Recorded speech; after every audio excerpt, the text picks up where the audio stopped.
is Where We Live on Connecticut Public Radio. I'm Lucy Nalpathanchel. Tenure provides college and university professors academic freedom protections, not to mention job security, but attempts to limit or abolish tenure have increased. Inside Higher Ed reporting in December that conservative lawmakers in Missouri and Iowa proposed bills in 2017 to end tenure for public university and college faculty following a similar effort in Wisconsin 2 years earlier. And Texas is the latest state bringing this up recently, with its lieutenant governor pledging to pursue legislation to end tenure for faculty who teach critical race theory at public universities. What's at stake for academia? Today, Where We Live, we talk about the future of tenure. Coming up, we hear from the union that represents faculty at the University of Connecticut, and we learn how Yale, a private institution, handles tenure. First, joining us on the phone, Colleen Flaherty, senior faculty reporter at Inside Higher Ed. Colleen, welcome to our show. Yeah. So when we talk about tenure, people obviously in academic settings are familiar with how it's set up at their institutions. But for the rest of us, talk about tenure and how it works specifically. Right. Well, tenure is essentially so professors hopefully get hired onto most of them tend to or hope to get hired onto the tenure track. And it is an assistant professorship for about 6 or 7 years, during which they are evaluated annually, typically for their activities in teaching, service, and especially research at most institutions. And at the end of that 6 or 7 year probationary period, they submit a formal, very serious dossier of all the work that they've completed, those interim reviews over the 6 or 7 years. They get the input of external evaluators as to, their contributions to the academy and to the field. And then they rely on initially their departmental, immediate disciplinary peers at their institution to recommend them or not for tenure.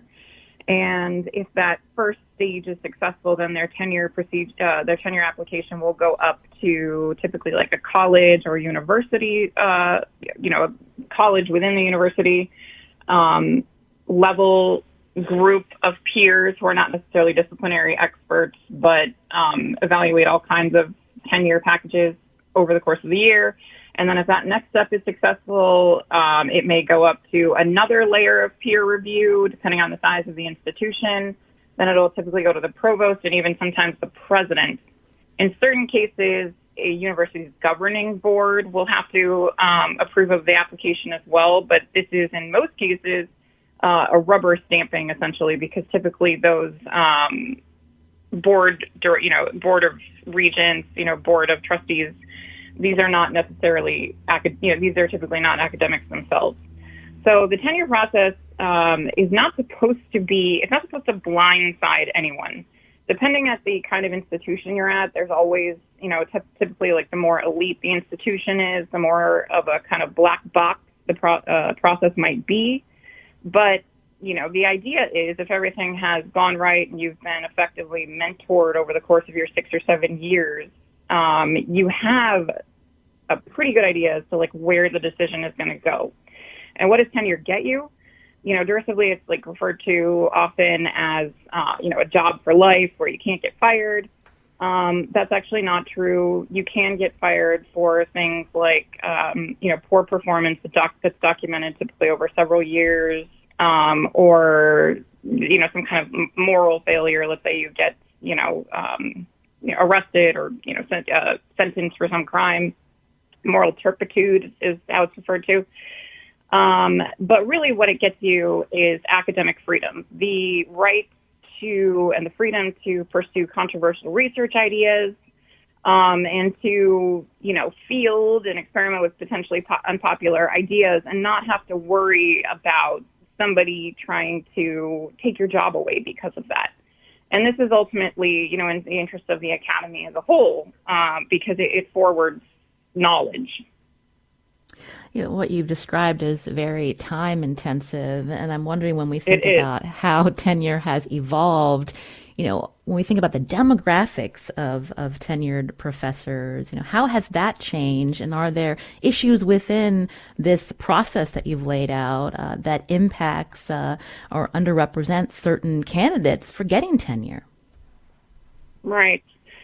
So in the 1970s, it's, almost kind of looked back on now as like the golden era of tenure. About 75% of the faculty as a whole was tenured or tenure track, meaning they had those freedoms, that I talked to, a certain level of job security, hopefully, pretty, good pay, for what they were doing. And over the course of the decades in between then and now, the proportions have shifted. We're about now 25% of the faculty across higher education as a whole is tenured or tenure track, and 75% is non-tenure track. And the reasons for this are, complex, but they, most of the time come down to money. There's been a dramatic public disinvestment in higher education. Institutions have had to fend for themselves more in how they, finance themselves. And so one area where they've cut is the instructional budget. It's a lot cheaper to employ, adjunct non-tenure track professors. Rates vary from institution per course, but, some reports suggest that average per course pay is about $3,500 a course. So it's a lot cheaper to pay, an adjunct, $3,500 per course for a couple courses a year, and have the flexibility to fire them if enrollment is, not great one semester, than it is to have, ranks and ranks of tenured track faculty members or tenured faculty members who, for reasons we discussed earlier, just are a lot harder to get rid of. This is not an endorsement at all of that system. It's just an explanation. Ultimately, faculty advocates say that this system hurts students most of all, beyond the poor working conditions that it subjects adjunct non-tenure track faculty members to, because students, are not, getting the kind of, investment and, potential long-term relationships out of adjunct professors that they could be getting if, most or all of their professors were tenured or tenure track and had a certain kind of commitment to the institution and the institution to them. The stats that you laid out are pretty startling when you see how institutions over the last few decades have really started to rely more on the non-tenured faculty, the adjuncts and instructional staff, Colleen. And so when we look at who these people are that are filling these roles, can you talk more about that? Right. Sure. So there is a lot of inequity built into this system, not just for the, issues of pay, and working conditions that I mentioned. Non-tenure track faculty members tend to be disproportionately people of color, disproportionately women. And, this presents, equity and diversity, issues for academe as a whole, especially now at a time when academe is, supposedly facing these issues head on. Earlier, I mentioned how certain states are legislators, policymakers are looking at tenure and thinking about how to limit or abolish tenure. And so when we think about, again, the protections that provides faculty within institutions and how it impacts the research and the commitment by universities to fund research and these academic pursuits, can you talk about that and how that impacts morale at these universities? Right. So beyond, budget cuts that we've seen from tenure and, from COVID-19, the last couple of years have brought a wave of anti-critical, so-called critical race theory legislation at the state level. And this, I'm finding now in my reporting, is kind of turning into, in this kind of second legislative season of this, into like related attacks on tenure for example, Texas is a place where critical race theory was banned last year at the K through 12 level. It's being threatened now at the university level. And the faculty council at the University of Texas at Austin recently signed on to a national initiative by the American Association of University Professors and the African American Policy Forum. Basically, it's a statement saying that we affirm the faculty right to teach critical race theory and gender justice in the ways that we see and know to be expert without political interference. And the lieutenant governor of Texas was so offended by this action and the suggestion that faculty members would want to assert their right to teach freely without political interference, that he 2 weeks ago came out and said that we will end tenure in this state. As far as I know, he hasn't put forward a specific legislative proposal yet, so it's hard to tell what kind of teeth this has, but the lieutenant governor in Texas has a lot of power to set the legislative agenda, and so that's a very serious thing that's happening. Beyond that, we see a few bills in other states. This is not the first year this has happened, but they do seem to be more plentiful this legislative season, bills in other states to limit or end tenure. And I've seen reporting on Georgia University System Board of Regents approving policies late last year where universities can fire tenured professors with little to no faculty input. And you've also been doing some reporting on, even though someone may have tenure, and we talk about job security, the University of Missouri looking at salary cuts to some tenured professors, often without due notice. So talk us about how that's happening in University of Missouri, Colleen. Sure. So starting with the University of Missouri, it's a very unusual what's happening there. It's something that I haven't come across in my reporting yet, but the chancellor of the system the president of the system, the University of Missouri system, Mun Choi, also became the president of Mizzou, the flagship university campus, in 2017. In 2020. So he has a lot of power now, and apparently this is an authority that he's always had, but I don't think that it has been exercised in this way before. But he quietly went into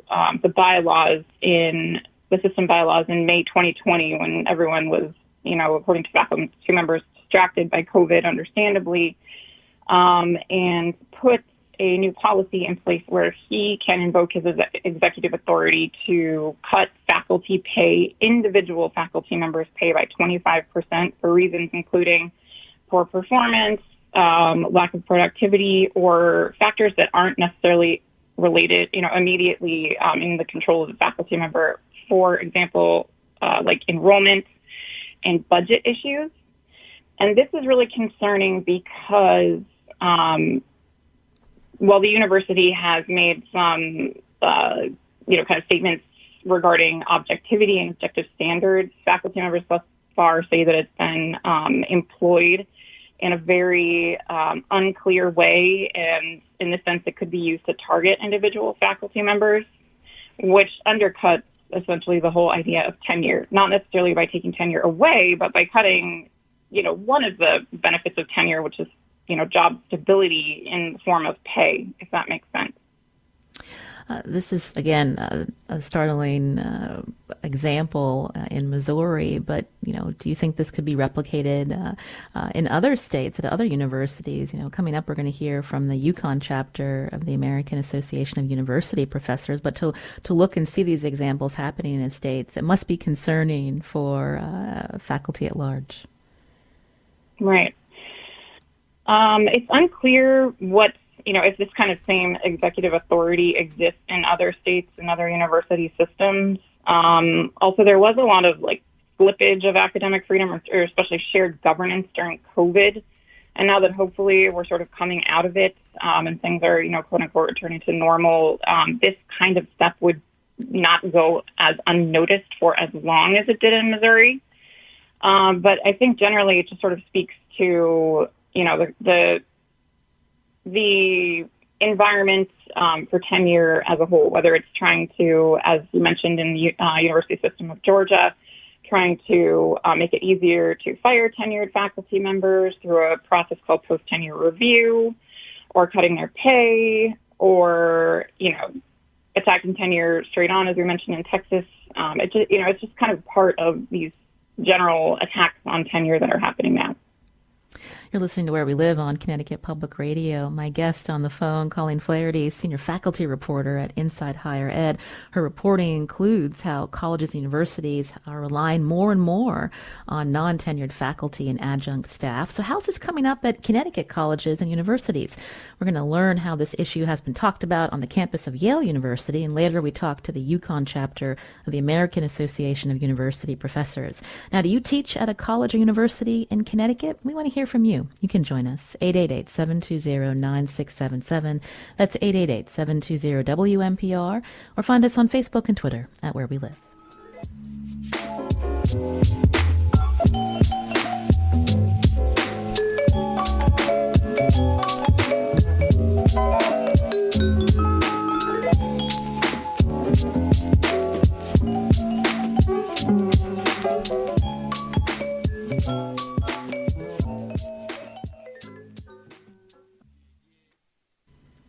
This is Where We Live on Connecticut Public Radio. I'm Lucy Nalpathanchel. Today we're talking about the future of tenure at American colleges and universities.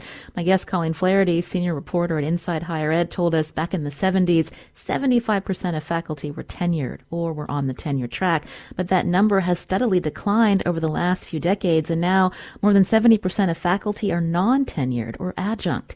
We wanted to learn more about the tenure process at a private university. Joining us now on Zoom is Madison Hahamy, who's a former staff reporter for the Yale Daily News. She covered faculty and academics, and she's a sophomore at Yale's Hopper College. Madison, welcome to our show. Hi, Lucy. Thanks so much for having me.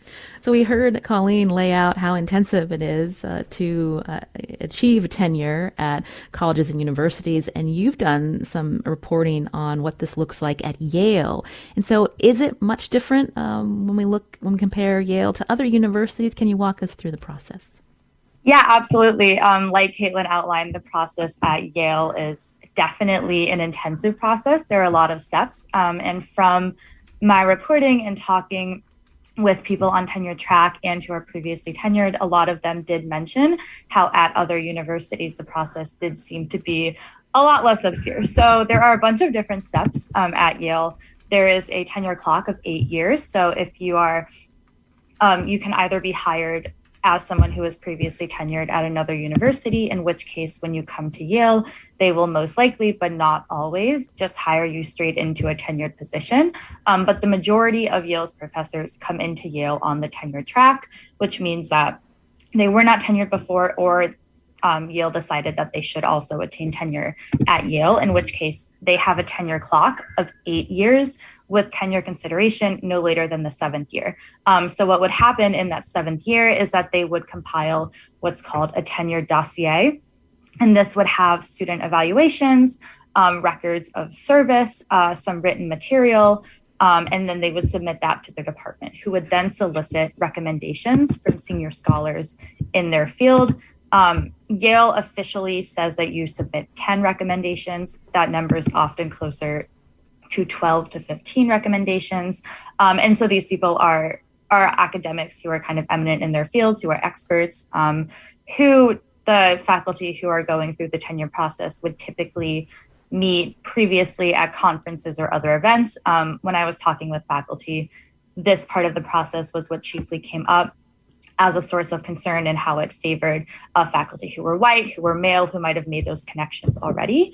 But after that recommendation list is kind of compiled, the department as a whole would decide if it moves forward with a simple majority vote.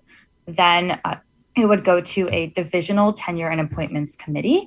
Most schools just have kind of one committee that covers all academic fields, but Yale has a bunch of different ones for different divisions, such as science, mathematics, and humanities, something like that. And there are a bunch of different professors from the the department or the division who are on these different committees, then they have a simple majority vote.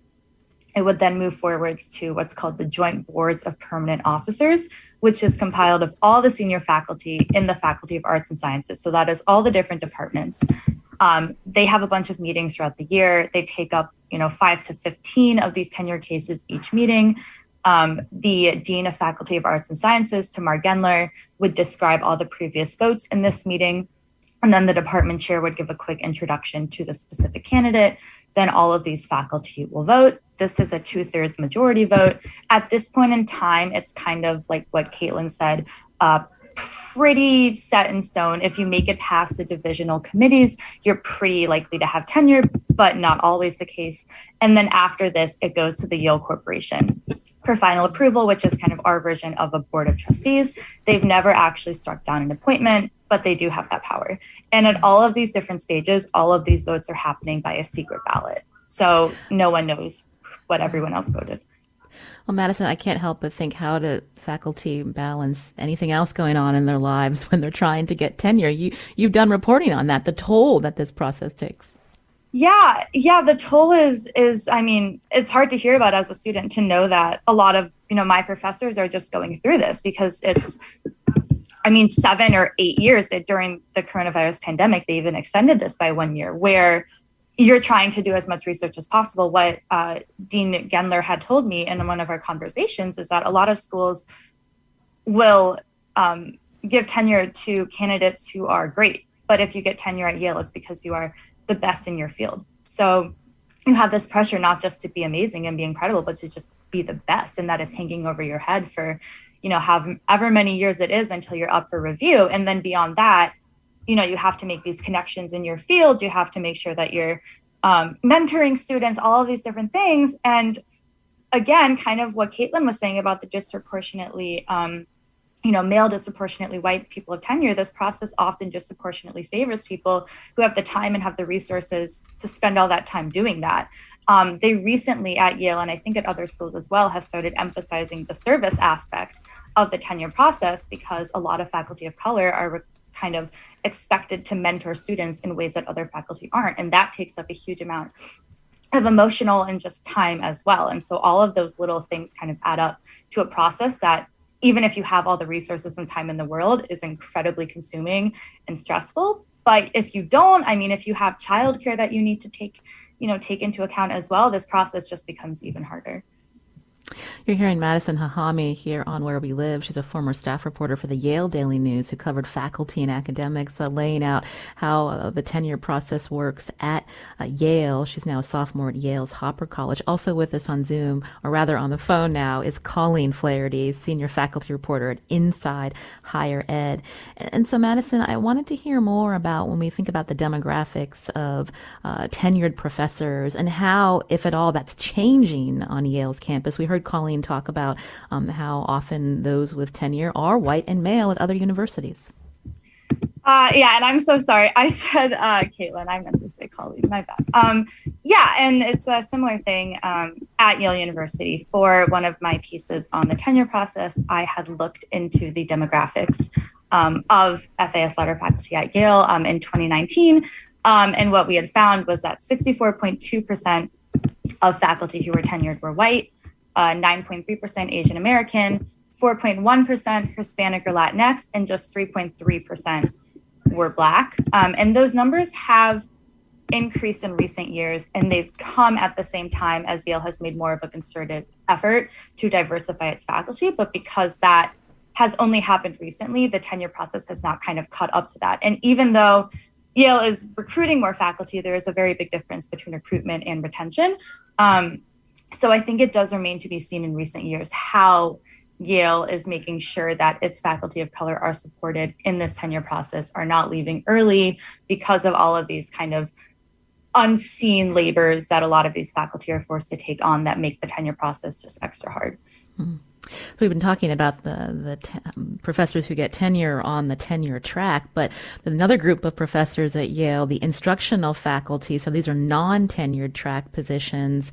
We heard Colleen talk about how many universities are relying more on non-tenured faculty, adjunct staff, and I'm wondering if you can talk about, how Yale relies on instructional faculty, what you've been hearing from them in terms of, how they feel in the terms of benefits that they're getting and how, kind of respect that they get on campus, Madison.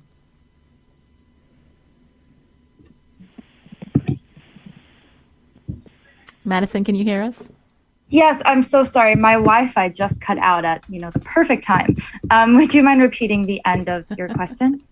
Well, I just wanted you to talk more about your reporting on the instructional faculty who are non-tenured and how they feel about some of the benefits or lack thereof that they get related to those who have tenure. Yeah, absolutely. So instructional faculty at Yale, the kind of summary that I would say for my reporting is that it's tough all over the country. As Colleen was saying, it's a really hard system. And especially we've kind of seen this like adjunctification of faculty. And Yale is slightly better in the sense that the adjunct faculty receive a salary that is more livable, still not great. That adjunct faculty are allowed to serve on the Faculty of Arts and Sciences Senate, which gives them a much greater kind of say in how the school works and gives them more power. But at the same time, it's also just really not a great situation. There was at the beginning of the coronavirus pandemic, all instructional faculty are on contracts that are either 1 year, 3 year, or 5 years. And these contracts can be renewable, but you still have the stress every few years of, am I going to have a job after that? And you don't have that same job security as tenured faculty do. So you kind of, as people going through the tenure track have this 7-year, 8-year deadline hanging over their head. Instructional faculty have a much shorter deadline. And at the same time, a lot during the coronavirus pandemic, what had happened was that a lot of people's contracts were up and they had health insurance with their instructional faculty title. And so there was a massive concern that a lot of these people weren't going to be rehired. And ultimately, almost all of them were, except Yale said the faculty they weren't planning to hire anyways. But just the fact that was even kind of a concern for a moment in time that people might not have health insurance during the pandemic because of these contracts. And another thing that kind of instructional faculty do have to deal with is because, I don't even know if it's because of their short-term contracts, but a lot of them do not have kind of access to the same resources at Yale or don't have access to those resources unless they kind of really fight for it and make it known to the university. So one example during the coronavirus pandemic was that Yale sent out an email to all faculty who were ladder faculty or faculty on the tenure track or already tenured, saying that if they needed technological equipment to help with their classes during COVID, there was a certain email that they could contact and a certain form to fill out, and they could get all of that settled. But the same offer wasn't made to faculty who were instructional. And those same, instructional faculty were teaching classes as well, or still in the same pandemic, still needed the same resources, but Yale had not sent that email to them. And when instructional faculty brought it to Yale and said, hey, why aren't we included on this list? And, Yale rectified it, but it was kind of the point that they had to bring it to Yale in the first place, that they just weren't included on that email. Instructional faculty aren't able to eat in the dining halls with students. They have to pay for their own meals, whereas ladder faculty already have access. So a lot of instructional faculty point to kind of those small indignities that one faculty member told me make them feel like they're just second class at Yale. Mm. So that reporting was done last spring. How has the university responded, to your reporting, but also the concerns that are raised from instructional faculty, Madison? So there's some things that have been in the works for a while and kind of still will be. A big concern always has been salary, and to Yale's credit, recently, I do not remember exactly when, but they did raise the adjunct faculty salary per course to a few $1,000s more. It still is not kind of at the same level or nearly close to the same level as ladder faculty, but in comparison to adjunct faculty around the country, it is in a much better position, but there are other things that have just been kind of fights forever. So instructional faculty, for example, had asked Yale to give them some sort of kind of promotion track. And Yale responded with this thing called a lecturer 1 and lecturer 2, or lector 1 and lector 2 if you're an instructional faculty member in the language department. That would be a sort of promotion track. But instructional faculty told me that this really was more symbolic than anything. It barely came with a salary raise. It barely came with other kind of abilities to do things, abilities to take time off for research, et cetera. So those are things that people are still fighting for, just I think general recognition. One big thing that Yale did do last year was that they changed their childcare policy for instructional faculty and gave them parental leave, which was a fight for decades. And so that was a massive, massive victory for instructional faculty. Again, you're hearing Madison Hahamy here on Where We Live, a former staff reporter for Yale Daily News, talking about her reporting on faculty and academics and how the tenure track works at Yale, but also how instructional faculty feel, those who are not tenured or not on the tenure track. You can join us if you work at a Connecticut college and university. Again, the number 888-720-9677, or find us on Facebook and Twitter at Where We Live. James is calling in from New Haven. James, what did you want to share? Hi. I've been teaching for about 6 years at a university. I teach at the University of New Haven, and I teach at Southern Connecticut State. And I started teaching at Southern recently, and I was genuinely shocked to find out that my pay was basically going to double at Southern compared to UNH. And I guess I had been, I guess I thought I was getting fairly compensated, but I guess I just didn't know any better. And I just wanted to share that. It's been just a wildly different teaching experience teaching at Southern. When you talk about the difference in pay, does this relate to, the union protections that are available as part of your job? Are you part of a union, James? So I am not part of a union. UNH had made an effort to unionize adjuncts a few years ago, and that failed. I'm actually kind of embarrassed to say that I voted against it for not great reasons. But no, yeah, at Southern, I'm paid almost double. I qualify for their retirement program. My expectations are very clear in terms of what my non-academic expectations and roles are. And it's wildly different at a private university. I feel much more vulnerable there, if that makes sense. Right. Well, thank you, James, for calling in to share that with us. Colleen Flaherty is still with us. Again, she's a senior reporter at Inside Higher Ed. Colleen, did you want to share, respond to what James shared? Again, when we think about, how people in academia, they need to make a living, also thinking about, what institution will give them better benefits, as well as, other perks or aims that they're trying to achieve as professors. I'm wondering if you can comment on that.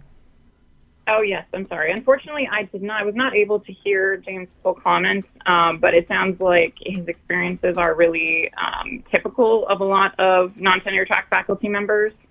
I think, as I mentioned, of 3,500 per course is about what a lot of adjuncts can expect to be paid.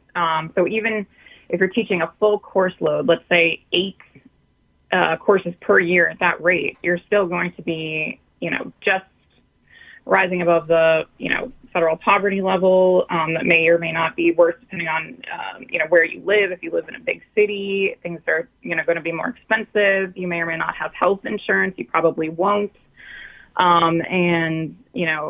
Again, this is a big problem as we're, going through a pandemic. We're expected to be teaching, through a pandemic. And so one thing that I think we haven't talked about is, unfortunately, I think the pragmatists, in the conversation, even the, serious faculty advocates do not believe that tenure is going to make some kind of roaring comeback. And so a lot of where the conversation has settled now is trying to get better non-tenure track jobs in place and more common for adjunct faculty members. So, for example, you might be offered, let's say, a full or a half-time load over a period of 2 or 3 years. that doesn't alleviate the pressure, that you're going to have to go through every 2 or 3 years to have your contract renewed. But it does alleviate some of the pressure that so many adjuncts face in having to, essentially get a new job every semester. And this arguably is a little bit better for students as well, because there's more longevity, in the college's commitment to the faculty member. They'd be around, let's say if not forever, then for 3 years at least. And so that's where I think a lot of adjunct activists are putting their, attention and intentions right now. One thing that I did want to mention, though, is this year I have reported on a couple institutions, one in particular recently, Chatham University in Pennsylvania, that for various reasons did away with tenure in 2005. And just recently, they decided to bring it back. And it's really interesting that university's experience, because they said that they were facing, in not having tenure, they were facing a lot of morale problems with their faculty who had to be renewed every 5 years, and just, were arguably facing professional stresses every 5 years that somebody who had already committed 20, 25 years to the institution shouldn't have to face. And they were also facing recruitment and retention problems, because when they had some failed searches, faculty searches. With the market being what it is, really, shouldn't happen. There are more people who want professor jobs than are jobs available. But what would happen is the university or the hiring department would get down to their last 2 or 3 favorite candidates. And those favorite candidates would be facing multiple job offers from elsewhere. And once they learned that Chatham University didn't have tenure, they declined Chatham University's offer. So this is a really instructive, I think, example for any university that is thinking of getting rid of tenure, because whatever you do, there are going to be unintended consequences. Again, that's Colleen Flaherty, senior faculty reporter at Inside Higher Ed. We need to take a quick break, but I want to thank Madison Hahamy for joining us, a sophomore at Yale's Hopper College. Thanks, Madison, for your perspective. Thank you for having me. Coming up, we're going to hear from UConn's chapter of the American Association of University Professors. You can join us too. Find us on Facebook and Twitter at Where We Live.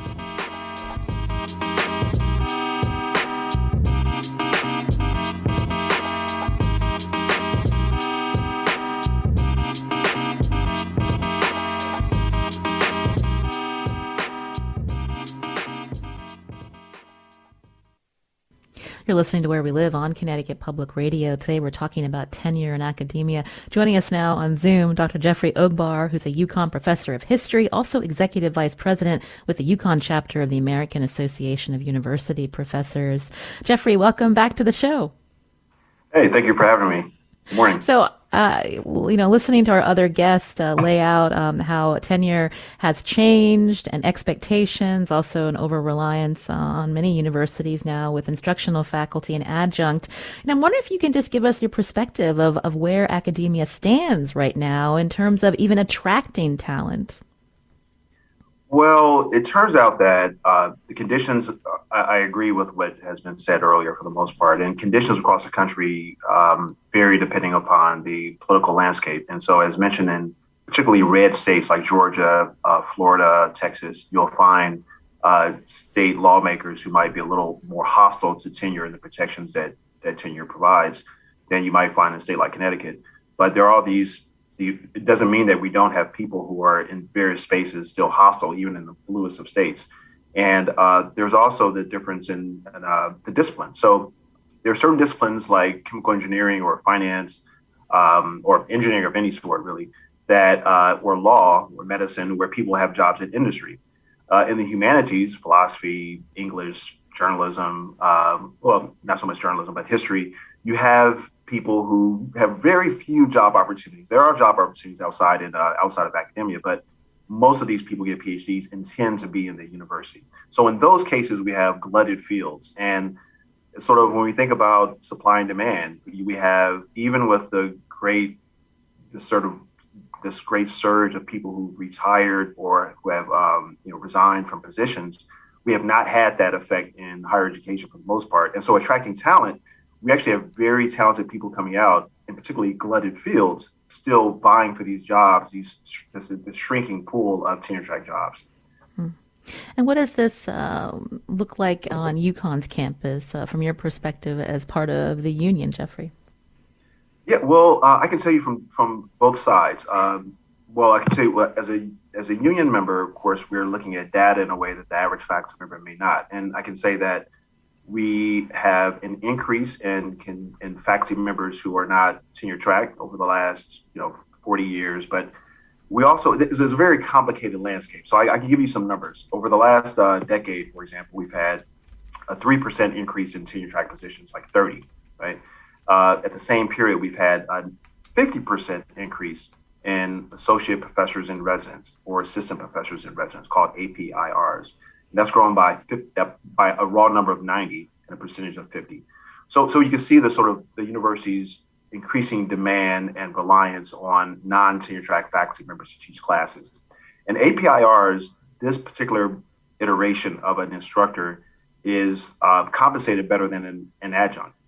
And this is a sort of teaching position that one can have for a year-to-year contract that after a number of years, you can have a multi-year contract and you not be removed without cause. But it's not as strong as a tenure track position, but not as tenuous as an adjunct.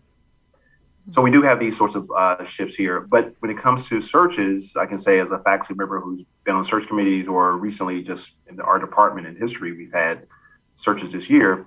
We can have, 200 people apply for a position, so it's not like and of those 200 or 150, half at least can do the job very well. So we do still have blended fields. Mm. Zoe called in because we're short on time. I wanted to read what Zoe shared. Another big aspect of tenure and reliance on adjuncts is also reliance on grad student labor, admitting more grad students than could even get a tenure track job. And so this particular person is currently a sociology grad student who teaches undergrad classes while taking classes as well. So Jeffrey, can you respond to Zoe's comment? Yes. We have, so across the country, we've had over the last half century, greater increase at major universities for research and publishing. And so faculty members in the process have been relieved of teaching, and we've expanded graduate programs, much to the chagrin of sort of academia really in our market, because we're producing more people than jobs available, but these graduate students are teaching classes. And so we think of this as a sort of professional development process, right? They become more acquainted with pedagogy, with instruction, organizing a class, and we think this is a good thing. So we do have a greater reliance on graduate students than I think half century ago. And then we also have more of those courses. Just faculty members have fewer loads than we did, at major universities half century ago as well. So yes, we do have a greater reliance on graduate students. And that's a separate category from the APIRs and adjuncts that we talked about earlier. But with a limited amount of positions available, I mean, that's, I guess, the sticking point where people are, putting together so much scholarship and work to get these positions. And the challenge when we see so many schools, maybe shifting to tenured faculty because they want to also shift with enrollment demands, but the toll that it takes personally, Jeffrey. Yeah, well, there are people. I imagine if you got 100 people, they have 100 different experiences, and the tolls would vary depending on their individual lifestyles. And so, I have heard many stories of people who adjuncts, for example, which I've said for years, pound for pound, there's probably no workforce, no demographic in the United States, fewer compensation, a more uneven compensation per education than adjunct professors. And, you could have universities where people get paid. I heard someone earlier say $3,500 per class, but, you could think of the University of Connecticut, where I think adjuncts are making probably, we used to be $4,500 for a 3-credit course a few years ago. So let's say we've gone up, be generous, to $5,000. So you teach 4 classes a year, equivalent to a full-time professor, and make $20,000 a year with a PhD from any university, be Oxford, Harvard, Yale, and then you don't have benefits of health benefits or travel money or all these other things. And so there's not the compensation. It's a very intense, is a laborious process. And so it can be very straining. But again, there's some really fascinating articles out on the internet if anyone's ever interested in why people ask the question, why would people put themselves in such a competitive job market? But there's this hope that you land a tenure track job. I mean, it's something that is quite fulfilling. In many ways, people find great joy in teaching and the research that may go along with it, depending on your institution. That's Jeffrey Ogbar, Dr. Jeffrey Ogbar, UConn Professor of History, also Executive Vice President with the UConn chapter of the American Association of University Professors. Thank you for your time today. Thank you. Also with us was Colleen Flaherty, again, a senior reporter at Inside Higher Ed. Today's show produced by Tess Terrible. We'll be back tomorrow.